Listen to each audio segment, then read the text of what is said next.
नमस्कार, city light में आपका स्वागत है। मैं हूं आपके साथ अविनाश कर। खबरों का सिलसिला शुरू करते हैं।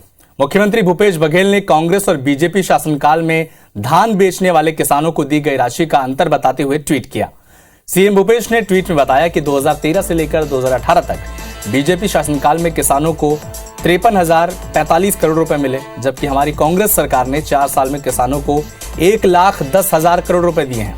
दरअसल बीजेपी के प्रदेश अध्यक्ष अरुण साव ने 2009 से लेकर 2014 तक हुई खरीदी के भुगतान और बीजेपी शासनकाल में 2014 से अब तक हुए भुगतान के आंकड़े पेश करते हुए मुख्यमंत्री को आंकड़े पेश करने की चुनौती दी थी। इसके जवाब में मुख्यमंत्री ने ये ट्वीट किया है।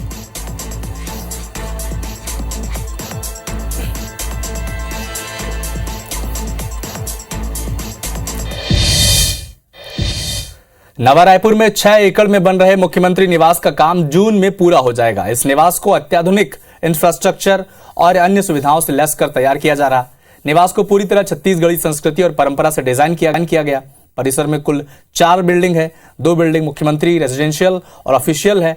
इसी तरह से एक बिल्डिंग आम जनों से मुलाकात और दूसरी बिल्डिंग वीआईपी गेस्ट और मीटिंग के लिए रखी गई है।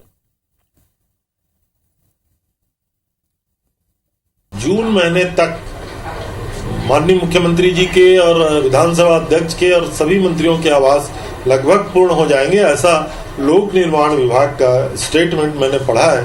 तो जैसी आवास पूर्ण हो जाएंगे, सारे मंत्री नए राजधानी में अपने निवास में चले जाएंगे। नवा रायपुर में बनाए जा रहे सीएम हाउस और मंत्रियों के निवास का काम अंतिम दौर में पहुंच चुका है। कैबिनेट मंत्री रविंद्र चौबे ने कहा कि जून तक काम पूरा हो जाएगा और इसी कार्यकाल में मुख्यमंत्री और मंत्री नए आवास में शिफ्ट हो जाएंगे। IBC 24 पर निर्माणाधीन सीएम हाउस की पहली तस्वीर दिखा रहे हैं हमारे सहयोगी सौरभ सिंह परिहार। मैं अभी खड़ा हूं नवा रायपुर के मुख्यमंत्री निवास पर। अभी आप देख सकते हैं ये मुख्यमंत्री निवास है जो निर्माणाधीन है और बताया जा रहा है कि जून महीने तक यहाँ पर ये काम पूरा हो जाएगा और निश्चित रूप से ये काफी आधुनिकता से बनाया जा रहा है ये मुख्यमंत्री निवास। हमारे कैमरामैन अजय आपको दिखाएंगे कि यहाँ पर जो 3 अलग अलग पार्ट्स हैं। पहले पार्ट्स में आप देखिए ये मुख्यमंत्री निवास है जिसके 2 गेट हैं और बताए जा रहे हैं कि अंदर जो है काफी सुविधाओं से लेस है। इसी तरीके से दूसरा एक पार्ट आप देखिए ये सीएमओ कार्यालय होगा जहां पर कई तरीके के मुख्यमंत्री भूपेश बघेल के मुख्यमंत्री सचिवालय है वो रहेंगे। ये कब तक पूरा हो जाएगा? ये जो अभी तक टाइम जो हम लोग को आप लोग को ही पता ही भी है कि जो जून तक का किया हम लोग उस टारगेट में है कि हम लोग कंप्लीट करके उस टाइम तक हम जून तक हम लोग दे देंगे इस चीज को। जी कुल कमरे कितने हैं? 5 बेडरूम सेट बन रहा है यहाँ पर जी। बाकी ऑफिस एरिया में भी 9 ऑफिस है, उसके एडिशनल भी और OSD ऑफिस वगैरह है, मीटिंग रूम है, कॉन्फ्रेंस है, तो ये सारी चीजें यहाँ बन रहा है। जी जी ठीक है। तो ये थे हमारे साथ जो यहाँ के पूरा कामकाज देख रहे हैं और इससे पहले कि आप देखिए कि सजावट जो है बहुत शानदार तरीके से की गई है। गार्डन है सामने में ही फव्वारा है और जो अंदर की फैसिलिटी है एक बार और से जानेंगे कि चूंकि अभी अब का समय है जो बन रहा है, निश्चित रूप से इंफ्रास्ट्रक्चर बहुत ही शानदार होगा, लेकिन और क्या क्या टेक्नोलॉजी से संबंधित अगर बात करें तो वो क्या क्या सुविधाओं से लेस होगा? यहाँ पर जो आज के मॉडर्न टाइम में और लेटेस्ट जो भी चीज मटेरियल यूज हो सकते हैं यहाँ पर आगे 50 साल 100 साल के लिए उसके अकॉर्डिंग इस बिल्डिंग को बनाया गया है ताकि ये 50 साल 100 साल तक जो है ये रजिस्ट करे। शंकराचार्य निश्चलानंद सरस्वती के नक्सलवाद पर दिए बयान पर बीजेपी प्रभारी ओम माथुर ने कहा कि शंकराचार्य जी सोच समझकर बोलते हैं, इतने बड़े संत के बारे में कमेंट करना उचित नहीं समझते। वहीं कैबिनेट मंत्री रविंद्र चौबे ने शंकराचार्य निश्चलानंद के बयान पर कहा कि शंकराचार्य निश्चलानंद के बयान का वो समर्थन करते हैं। शंकराचार्य सर्टिफिकेट के बाद कुछ नहीं बचता। उन्होंने बीजेपी पर भी हमला बोला, कहा बीजेपी ध्यान भटकने के लिए जाति धर्म की बात करती है, बीजेपी मूल समस्याओं पर कभी बात नहीं करती। साथ ही रविशंकर शुक्ल विश्वविद्यालय में स्थानीय कुलपति को लेकर PCC चीफ मोहन मरकाम के पत्र पर भी मंत्री रविंद्र चौबे ने कहा कि छत्तीसगढ़ स्थानीय लोगों के हित के लिए बना है, ऐसे में बाहर के कुलपति क्यों होने चाहिए? तो वर्तमान में नक्सलवाद पैदा क्यों हुआ इस पे भी शोध करना पड़ेगा, लेकिन इतने बड़े संत ने कुछ कही है बात, एक नक्सलवाद के विषय पर संपूर्ण राष्ट्र को एक होना चाहिए, इसमें क्या दिक्कत है? इसलिए किसी भी संत की कही हुई बात पे हम जैसे कार्यकर्ताओं को प्रतिक्रिया नहीं देनी चाहिए। ये मैं समझता हूं कि शंकराचार्य जी के सर्टिफिकेशन के बाद अब कुछ बचता नहीं है। मुझे लगता है देश में लोगों का ध्यान बटाने के लिए सारी बातें हो रही हैं।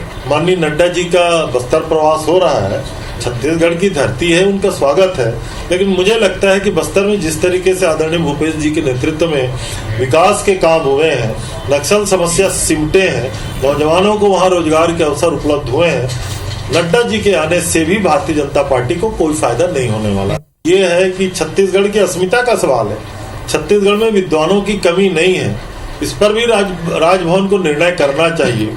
और तीसरी प्रमुख बात यह है, हमने छत्तीसगढ़ राज्य अगर बनाया है तो छत्तीसगढ़ के लोगों के हितों के लिए बनाया है। अब छत्तीसगढ़ में अगर विद्वान है तो बाहर के कुलपति यहाँ क्यों आना चाहिए?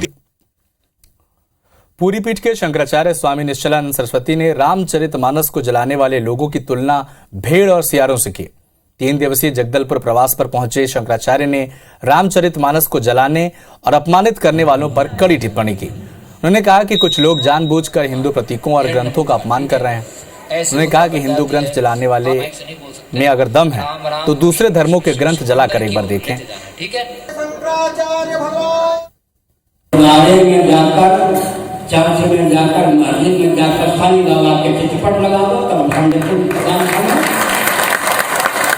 किसी को भी हमारे मठ मंदिरों की मर्यादा को विकृत दूषित करने का मानवाधिकार की सीमा में अधिकार नहीं है। एमपी में विधानसभा चुनाव से पहले सरगर्मी तेज है। दोनों पार्टी के नेता एक दूसरे पर आरोप प्रत्यारोप लगा रहे हैं। सीएम शिवराज सिंह चौहान और पूर्व मुख्यमंत्री कमलनाथ के बीच बयानबाजी का दौर जारी है। दोनों जनता से किए वादों को लेकर एक दूसरे को घेर रहे हैं। दरअसल मुख्यमंत्री शिवराज सिंह चौहान ने आज एक बार फिर पूर्व सीएम कमलनाथ से सवाल करते हुए पूछा कि कमलनाथ केवल खिसियानी बिल्ली की तरह इधर उधर की बात क्यों कर रहे हैं। कमलनाथ और कांग्रेस झूठ बोलने में माहिर हैं। झूठे वचन पत्र पर ही उन्होंने पिछली बार वोट मांगे थे और कोई वचन पूरा नहीं किया। 200 से लेकर 500 हेक्टेयर विशेष कृषि क्षेत्र विकसित करने के साथ ही कृषि उपकरण, सिंचाई, बिजली, बीज, उपचार, मिट्टी परीक्षण, ग्रेडिंग, भंडारण की सुविधा देने और इन क्षेत्रों को मंडी कर से मुक्त करने का वादा कमलनाथ और कांग्रेस ने किया था। अब जनता पूछ रही कि वादा पूरा क्यों नहीं किया। वहीं पूर्व मुख्यमंत्री कमलनाथ ने भी सीएम शिवराज से सवाल पूछा। 18 साल के सीएम मेरे 15 महीने का हिसाब मांग रहे हैं, ये कमलनाथ कह रहे हैं, और मेरे 15 महीने के काम की जनता गवाह है, ये कमलनाथ कह रही है। अब मेरे सवाल अभी तक अनुत्तरित है। केवल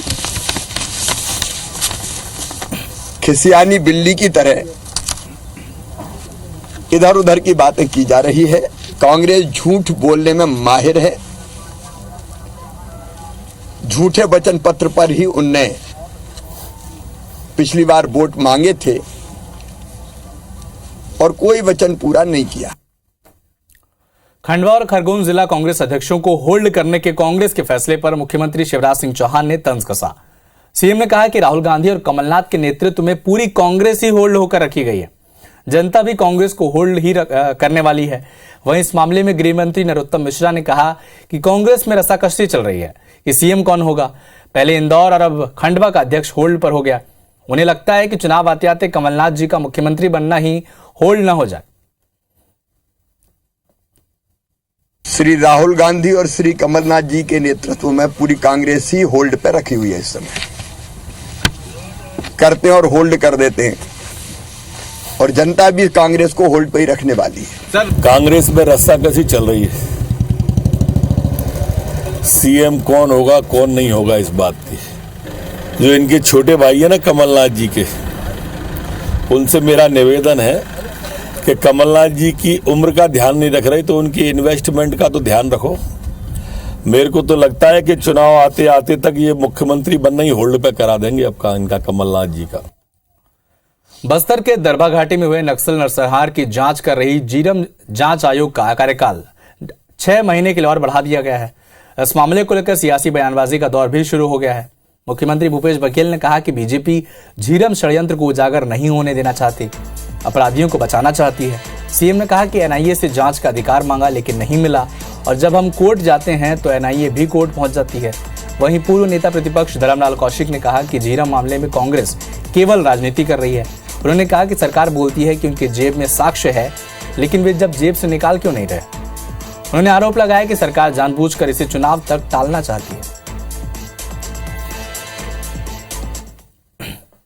भारतीय जनता पार्टी क्यों जांच रोक रही है? हमने एनआईए को भी पत्र लिखा, होम मिनिस्टर को भी पत्र लिखा और विभिन्न मंचों पे कहा कि आपके एनआईए जांच पूरी हो गई।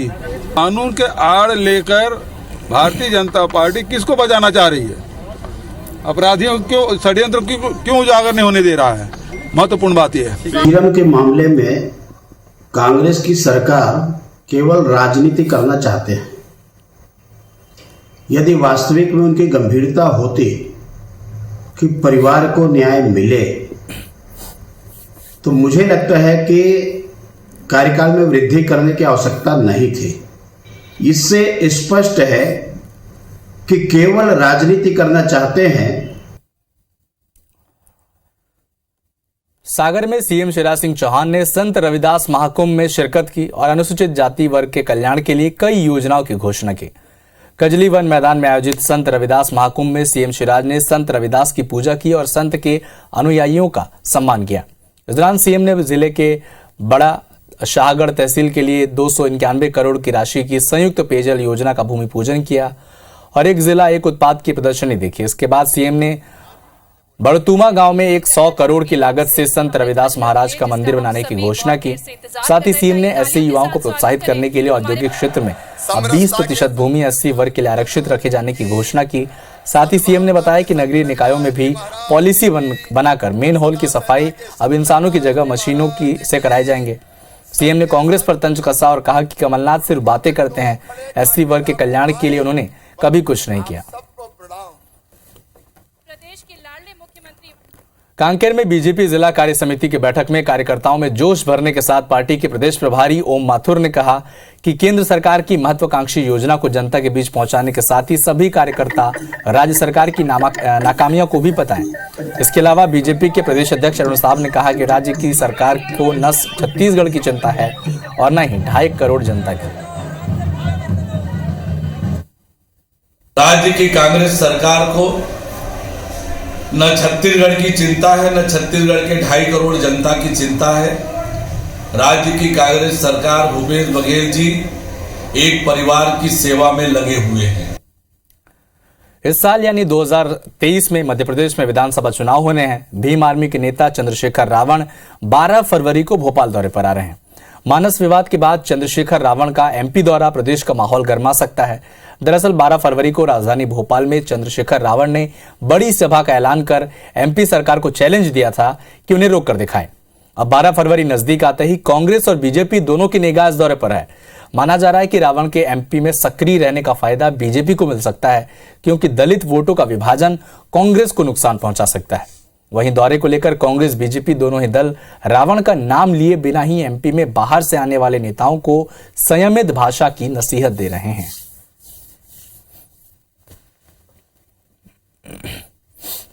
मध्य प्रदेश में जैसे ही चुनावों की आहट दिखाई दे रही है, तमाम तरह के ऐसे नेता जो केवल चुनाव में सक्रिय होते हैं, लेकिन मध्य प्रदेश के दलित, आदिवासी, पिछड़े वर्ग अच्छे से जानते हैं केवल कांग्रेस पार्टी ने ही उनके हितों के लिए काम किया है। इसलिए कोई भी आ जाए कहीं कोई असर नहीं पड़ेगा। सभी पिछड़े और दलित कांग्रेस पार्टी के साथ एकजुट हैं। मध्य प्रदेश में हम सबका स्वागत करते हैं, चाहे वो किसी राजनीतिक दल के हों, सामाजिक संगठन के हों, और सबको चुनाव में अपनी अपनी बात रखने का अधिकार है।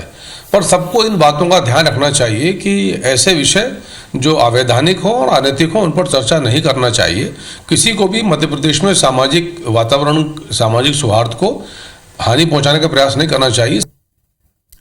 मिशन 2023 के तहत बीजेपी वापस सत्ता में काबिज होने के लिए पार्टी में कसावट शुरू कर दी है। बीजेपी अपने सबसे कमजोर बस्तर और सरगुजा संभाग में विशेष तौर पर ध्यान दे रही है, जिसके लिए 11 फरवरी को राष्ट्रीय कार्यक्रम के तहत बीजेपी के राष्ट्रीय अध्यक्ष जेपी नड्डा जगदलपुर पहुंच रहे हैं, जहां वे एक बड़ी सभा को संबोधित करेंगे और समीक्षा बैठक करेंगे। वहीं बीजेपी प्रदेश प्रभारी ओम माथुर, सह प्रभारी नितिन नवीन, राष्ट्रीय संगठन महामंत्री शिव प्रकाश, क्षेत्रीय संगठन महामंत्री अजय जामवाल छत्तीसगढ़ के दौरे पर हैं। साथ ही प्रदेश अध्यक्ष अरुण साहब बैठक कर राज्य सरकार के खिलाफ रणनीति तैयार कर रहे हैं। इधर राज्यसभा सांसद और छत्तीसगढ़ प्रदेश बीजेपी प्रभारी ओम प्रकाश माथुर धमतरी पहुंचे और कार्यकर्ताओं से मिले। उनके साथ बीजेपी प्रदेश अध्यक्ष अरुण साव और कुरुद विधायक और पूर्व मंत्री अजय चंद्राकर भी मौजूद रहे, जिस पर मंत्री रविंद्र चौबे ने कहा कि 4 साल से बीजेपी कुंभकर्ण की निद्रा में सो रहे थे। बीजेपी बड़े परिवर्तन के बाद भी उनकी स्थिति सुधरी नहीं है। राज्य की कांग्रेस सरकार को न छत्तीसगढ़ की चिंता है, न छत्तीसगढ़ के 2.5 करोड़ जनता की चिंता है। राज्य की कांग्रेस सरकार भूपेश बघेल जी एक परिवार की सेवा में लगे हुए हैं। इस नक्सल और धर्मांतरण के पीछे फिर एक बार कांग्रेस खड़ी दिखाई दे रही है कि हम बस्तर कैसे जीतें, इसके लिए धर्मांतरण को बढ़ावा दे रही है। भारतीय जनता पार्टी कुंभकर्णी नींद में सोई रही है। लगातार भारतीय जनता पार्टी में परिवर्तन का दौर चला, चौथा उनका प्रभारी प्रदेश में बदल गया। भोपाल में मंत्री विश्वास सारंग सीवेज का पानी सड़क पर बहता देख भड़क गए और नगर निगम अफसर को जमकर फटकार लगाई। दरअसल सारंग नरेला विधानसभा में विकास यात्रा के दौरान देवकी नगर से गुजरे, तभी उनकी नजर सड़क पर बह रहे सीवेज के पानी पर पड़ी। सड़क पर गंदगी देख सारंग भड़क गए और निगम के एई को जमकर फटकार लगाई। कहा कि तुम्हारे बस का नहीं है तो तुम्हें हटा दूं। साथ ही कहा कि वापस आकर फिर से चेक करूंगा। इस दौरान स्थानीय लोगों ने भी सारंग से शिकायत की और कहा कि कोई अधिकारी उनकी सुनता ही नहीं।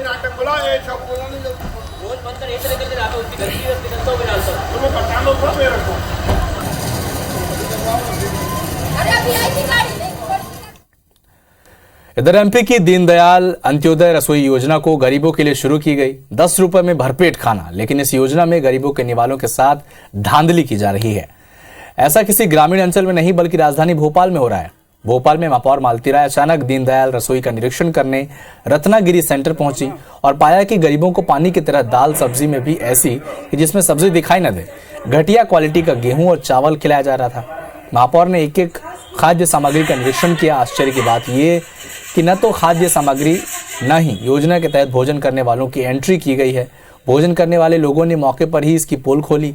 10 रुपए तो वसूल किए जा रहे हैं, लेकिन बिना पर्ची भोजन खिलाकर ये राशि अपने जेब में डाली जा रही थी। महापौर ने तत्काल अधिकारियों को कार्रवाई के निर्देश दिए हैं। छत्तीसगढ़ में अलग अलग संगठनों ने अपनी मांगों को लेकर धरना प्रदर्शन किया। राजधानी रायपुर में पीडीएस कर्मचारी ने मानदेय समेत 12 सूत्रीय मांगों को लेकर धरना दिया। वहीं कवर्धा में मासूम के साथ रेप के विरोध में आंगनबाड़ी सुपरवाइजर संघ ने प्रदर्शन किया, जबकि वेतन विसंगति को दूर करने की मांग को लेकर सहायक शिक्षक ने रायपुर और भाटापारा में धरना प्रदर्शन किया। इधर बेमेतरा में आंगनबाड़ी कार्यकर्ताओं और सहायिकाओं ने अपनी मांगों को लेकर प्रदर्शन किया। वहीं आरक्षण समेत दूसरे मुद्दों को लेकर अनुसूचित जाति मोर्चा ने बिलासपुर में 1 दिवसीय धरना प्रदर्शन किया।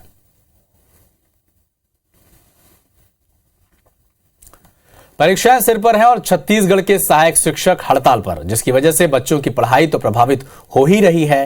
वहीं रायपुर के अवंती विहार स्थित सरकारी स्कूल में शादी समारोह का आयोजन किया जा रहा है। पार्टी ऑर्गेनाइजर अनुमति लेकर स्कूल में शादी कराने की बात कह रहे हैं, लेकिन शिक्षा विभाग का कहना है कि उन्हें इस बात की जानकारी नहीं है।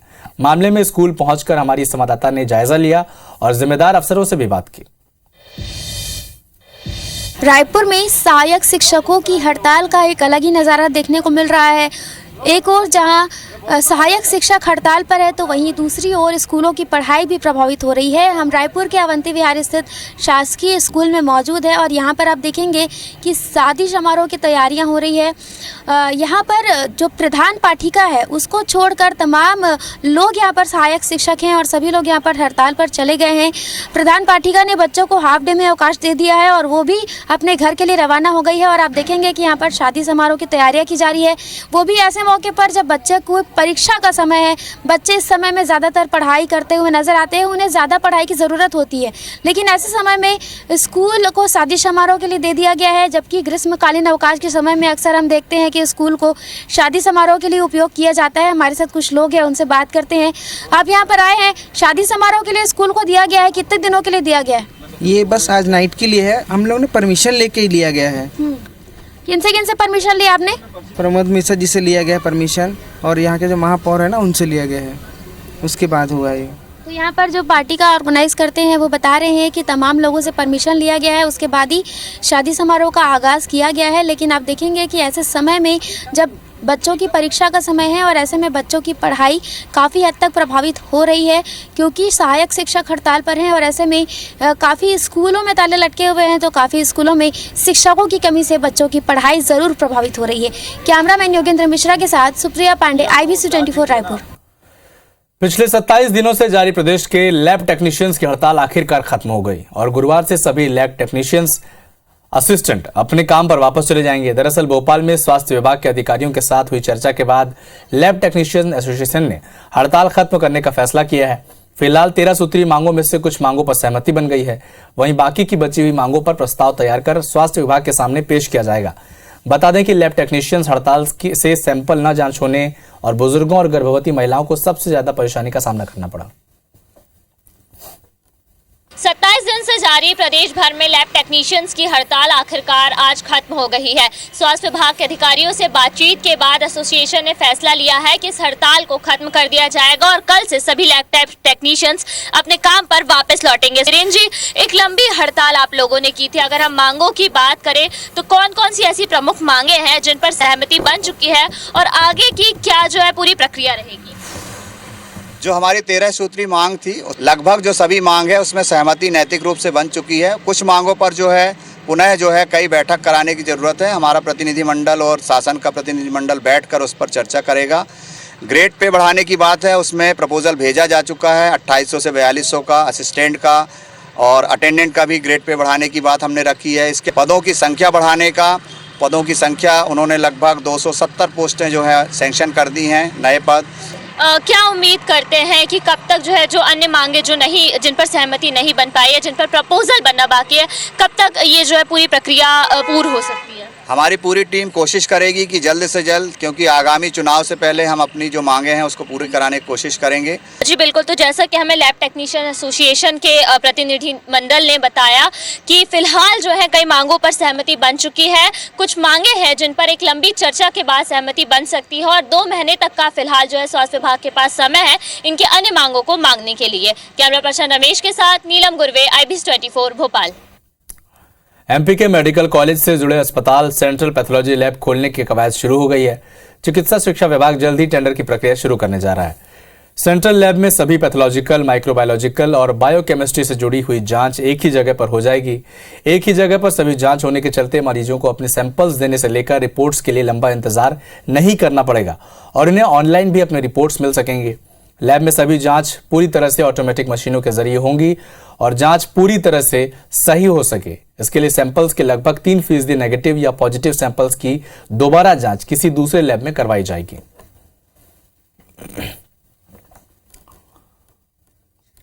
देश में प्रतिबंधित संगठन पॉपुलर फ्रंट ऑफ इंडिया यानी PFI के 4 आरोपी सदस्यों को भोपाल न्यायालय में पेश किया गया। करीब 1 घंटे तक चली सुनवाई के बाद कोर्ट ने आरोपियों को न्यायिक हिरासत में भेज दिया। अदालत में पकड़े गए सभी आरोपियों को एक साथ मूल केस के साथ सुनवाई का भी आदेश दिया। अब अगली सुनवाई 15 फरवरी को होगी।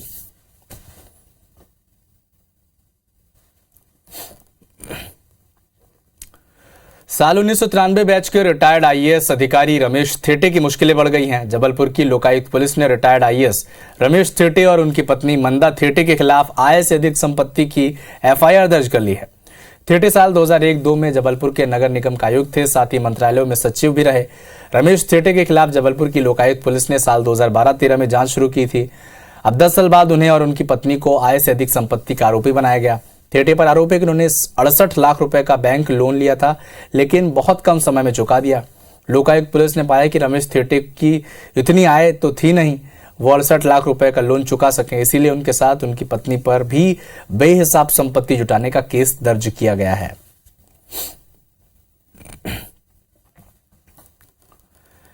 एमपी में शराबबंदी की मांग पर उमा इफेक्ट भी दिखने लगा है, जहां महिलाएं उग्र प्रदर्शन करती दिख रही हैं। आज जबलपुर में ऐसा ही हुआ, जहां ग्रामीण महिलाओं ने शराब दुकान के बाहर तोड़फोड़ कर दी और दुकान से शराब की बिक्री बंद करवा दी।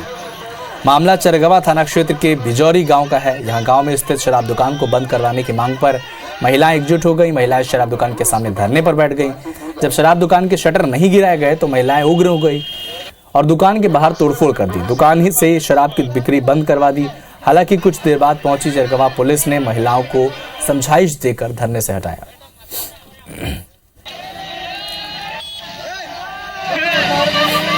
हमारे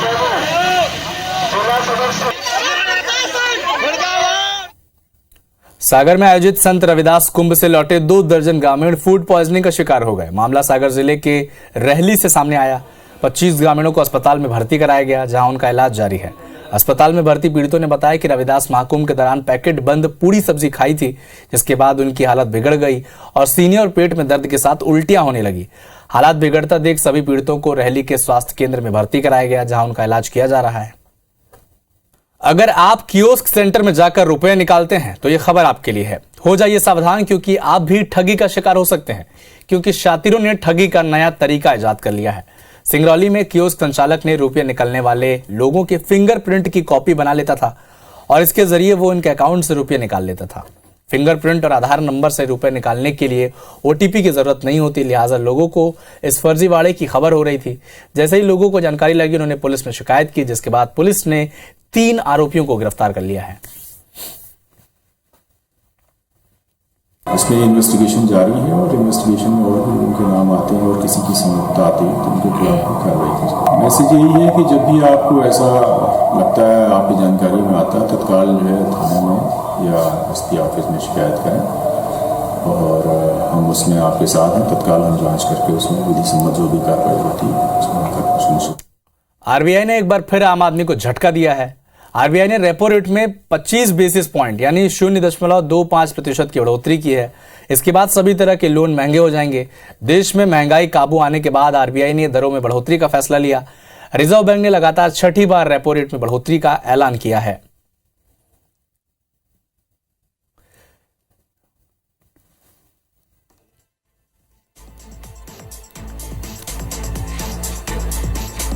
रेपो रेट बढ़ने से आपकी ईएमआई पर कितना असर पड़ेगा, हम ग्राफिक्स के जरिए आपको बता रहे हैं। 20 लाख की लोन अगर है और 20 साल तक अगर है तो इसमें 14,911 रुपए की मासिक का ईएमआई आपको पड़ेगी और इस तरह के आंकड़े हम ग्राफिक्स से आपको बता रहे हैं।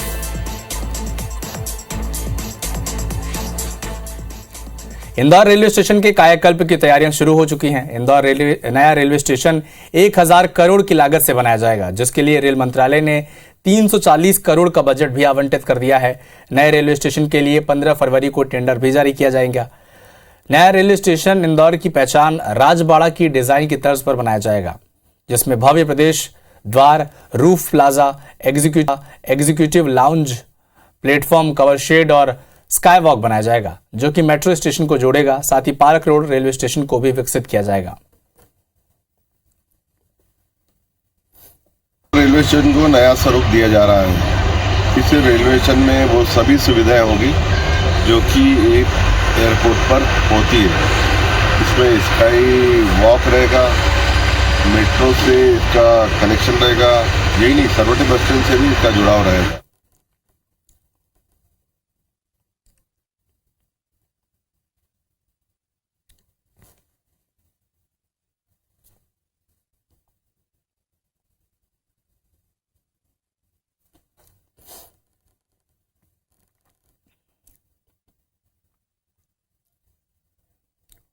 भारतीय रेलवे अब छोटे छोटे स्टेशनों को भी जल्द ही कायाकल्प करने जा रही है। केंद्र सरकार ने अमृत भारत स्टेशन योजना के तहत ऐसे 16 स्टेशनों का चयन किया है।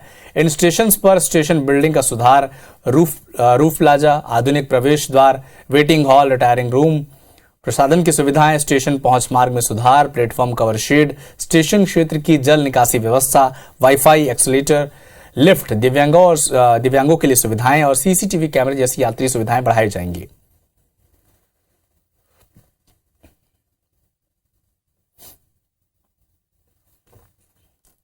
रतलाम मंडल के 16 स्टेशन है। इसमें जो छोटे स्टेशनों को डेवलपमेंट की बात की गई है। इनमें पहले के अगर पैसेंजर एमटीज है तो उनको एक रीडेवलप किया जाएगा और दूसरे जो अगर नहीं है तो उनको नए सिरे से बनाई जाएगी। न्याय व्यवस्था को अपग्रेड करते हुए बलरामपुर जिले में छत्तीसगढ़ के पहले ई-माल खाने की शुरुआत की गई। हाईकोर्ट के जस्टिस सचिन सिंह राजपूत ने इसकी शुरुआत की। जिला न्यायाधीश सिराजुद्दीन कुरैशी की पहल पर कोर्ट में ही पदस्थ एक सहायक प्रोग्रामर ने इसे 2.5 महीने की मेहनत के बाद तैयार किया। एक एक्सक्लूसिव रिपोर्ट आपको इसी पर दिखाते हैं।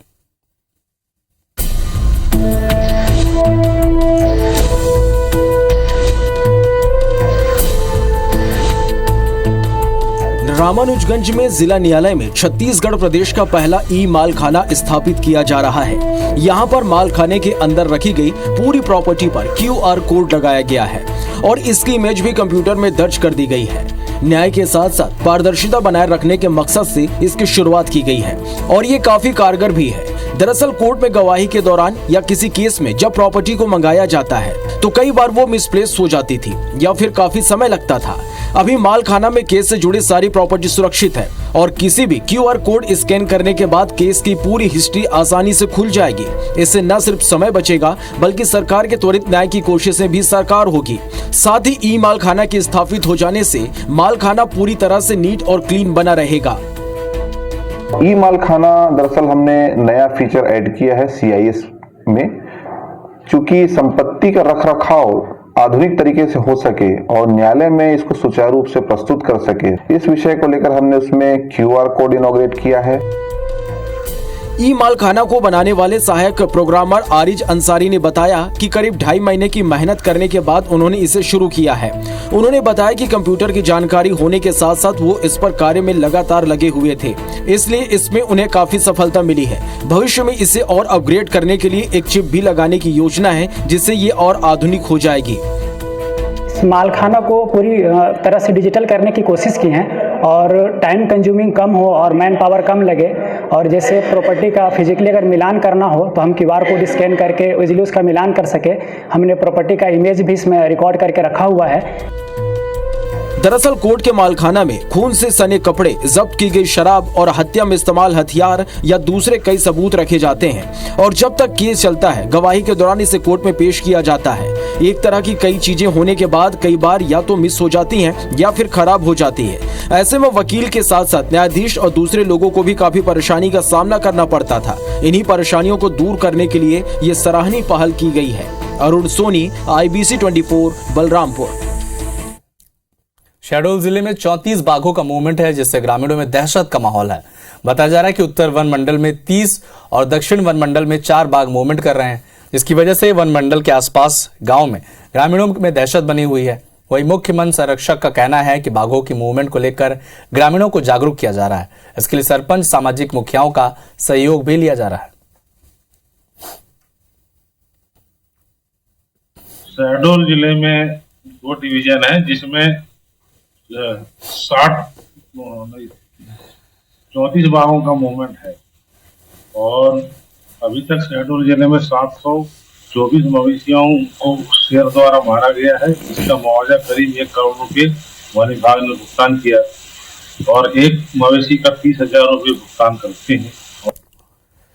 इंदौर चिड़ियाघर को एनिमल एक्सचेंज प्रोग्राम के तहत कई नए वन्य प्राणी मिले हैं। दरअसल इंदौर जू ने जामनगर ग्रीन जूलॉजिकल गार्डन को एनिमल एक्सचेंज प्रोग्राम के तहत पिछले दिनों 5 शेर, 5 टाइगर, 8 घड़ियाल और 1 जोड़ी लोमड़ी दिया था। इसके बदले में इंदौर जू में येलो एनाकोंडा का एक पेयर, विभिन्न कलर वेरिएंट के पाइथन, पॉकेट मंकी, मकाऊ के अलावा नए दुर्लभ प्रजाति के विदेशी पक्षी इंदौर जू आए हैं। चिड़ियाघर में इन वन्य जीवों को रखने के लिए विशेष व्यवस्था की गई है, साथ ही डाइट प्लान भी तैयार किया गया है। फिलहाल इन नए वन्य जीवों को करीब 15 दिन के क्वारंटाइन में रखा गया है और जल्द ही इन्हें पब्लिक डोमेन में रखा जाएगा। बता दें कि 53 एकड़ में फैले जू में 250 से ज्यादा प्रजातियों के 1500 से ज्यादा वन्य प्राणी हैं। 25 करीब प्रजातियों के पशु पक्षी और उसके साथ ही साथ छोटा मंकी होता है, पॉकेट मंकी जिसको बोलता है, ऐसे बॉल एंथन जिसको अजगर बोलते हैं अपन, वो भी नई अपने आप में एक अपने शहर के लिए, और मैंने ख्याल है पूरे प्रदेश में पहला ऐसा जू है जहाँ पे ये इस तरह की प्रजातियों के पशु पक्षी आए। रेप्टाइल्स की अगर बात की जाए तो जो आइकॉन है हमारे जू का जो बनने जा रहा है उसको एनाकोंडा बोलते हैं और एनाकोंडा, ये येलो एनाकोंडा साउथ अमेरिका का रेप्टाइल्स है। ये लोगों में काफ़ी दिनों से हमारे विजिटर्स में डिमांड भी थी कि इस तरह का कोई एनिमल होना चाहिए अट्रैक्टिव, और वाकई एनाकोंडा ऐसा स्पेसिमेन है जो हर किसी जू में अवेलेबल नहीं है, जो आज इंदौर जू में अवेलेबल हो गया है। इंदौर के होलकर स्टेडियम में खेले जा रहे रणजी मैच के सेमीफाइनल मुकाबले में MP और बंगाल के बीच मैच खेला जा रहा है, जहां टॉस जीतकर बंगाल ने पहले बल्लेबाजी का फैसला किया। पहले दिन का मैच खत्म होने तक बंगाल ने 307 रन पर 4 विकेट गंवा दिए हैं। बंगाल के सलामी बल्लेबाज सुदीप कुमार ने शतक जड़ा, 112 रन बनाए। वहीं अनुष्टुप मजुमदार ने 120 रन बनाकर बंगाल को पहले दिन मजबूत स्थिति में खड़ा कर दिया। हालांकि दोनों ही सलामी बल्लेबाज शतक बनाने के बाद आउट हो गए। वहीं एमपी की टीम की ओर से अनुभव अग्रवाल ने 2 विकेट लिए तो आवेश खान और गौरव यादव ने एक एक विकेट झटका। बंगाल के पहले दिन की समाप्ति पर 307 रन बनाए हैं और 4 विकेट उसके गिर चुके हैं। तो फिलहाल इस बुलेटिन में इतना ही, लेकिन खबरों का सिलसिला बना रहेगा IBC 24 पर। नमस्कार।